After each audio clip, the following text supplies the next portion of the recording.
It's been a while that many fan film productions based on famous IPs, especially in the horror genre, have been evolving a lot in terms of production value and scripts. Recent examples of that are the fan films Dylan's New Nightmare, that is part of the Nightmare on Elm Street franchise, a kind of direct sequel from Wes Craven's New Nightmare. We also had another example that is a film called It's Me, Billy, that is a sequel, a kind of forgotten horror movie from the 70s, but a fantastic one called Black Christmas that I will absolutely make a special video for it this Christmas. But the one that kind of started it all with this new wave of great productions in fan films is Never Hike Alone from the director Vincent DiCanti, a fan film that takes place in the Friday the 13th universe. It was a great film that I loved when I watched, and in my mind I definitely consider part of the official franchise, and since I am a supporter of fan films,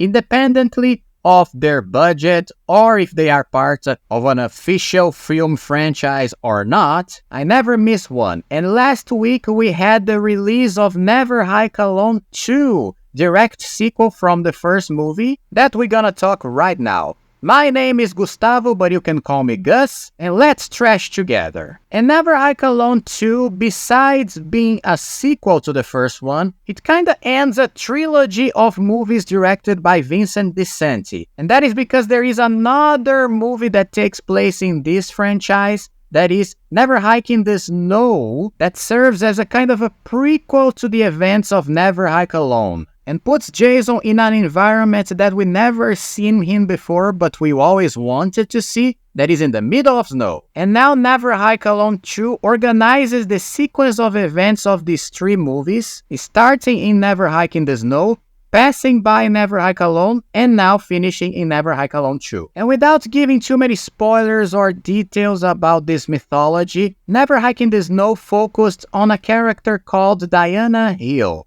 a woman that lost her son that was a camper when he went missing during a walk in the forest, although we all know that Jason was the one who took care of the boy. And Never Hike Alone is about this guy that is a vlogger going into the forest and camping on Camp Crystal Lake to make some videos for his YouTube channel. His character is called Kyle MacLeod.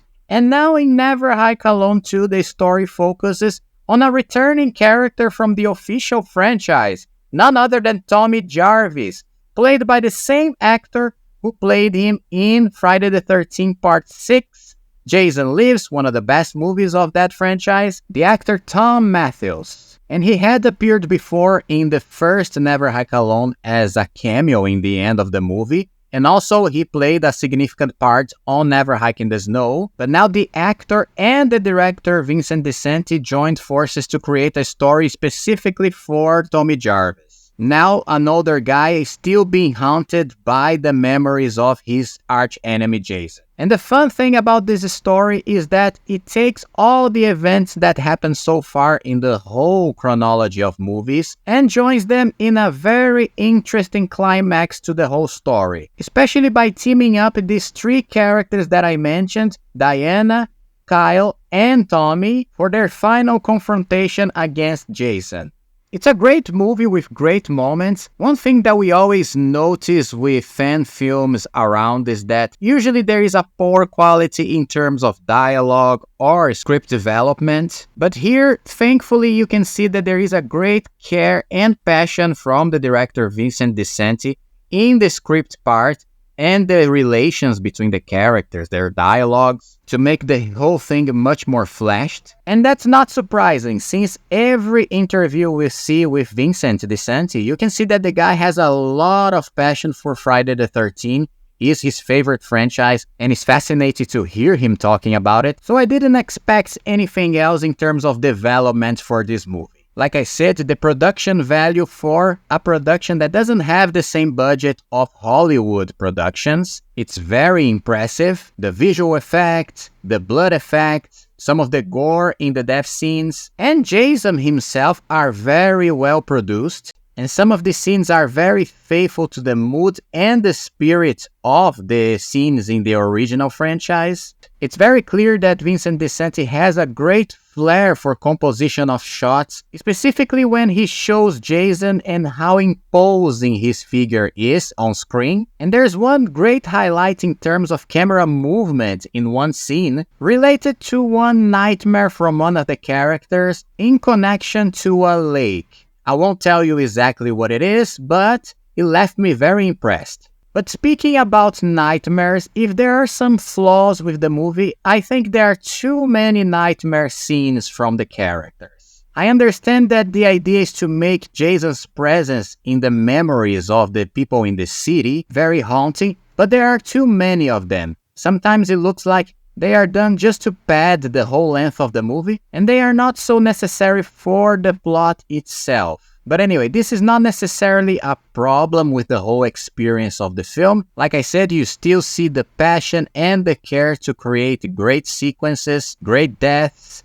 great confrontations, and to keep the spirit of the franchise alive since we are not having any sequels from the production company that holds the rights of Friday the 13th. So I hope Vincent DiSanti and company still continue to make these movies. After all, he and the directors of Dylan's New Nightmare and It's Me, Billy are friends, and I follow the journey of these guys in these productions for a long time, so I am a huge fan anyway. They are always on YouTube talking about the stages of their productions. Dave McRae, who is the director of It's Me, Billy, and plays Freddy Krueger in Dylan's New Nightmare, for you to see how the whole thing is connected, has a YouTube channel which I am a huge fan of.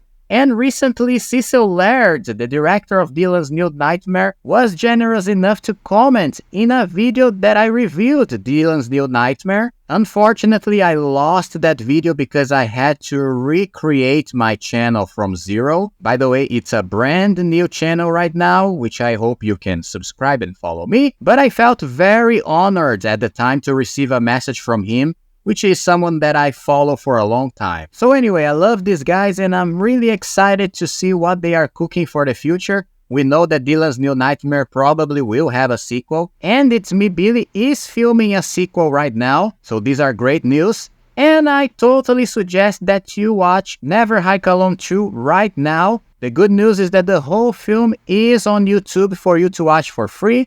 I will put the link for it below in the description of this video. And this is it. After, don't forget to comment what did you think about Never Hike Alone 2? And what's your favorite fan film from an official franchise? Don't forget to leave a like in this video. And if you are liking my new content in this brand new channel, please subscribe so we can trash together.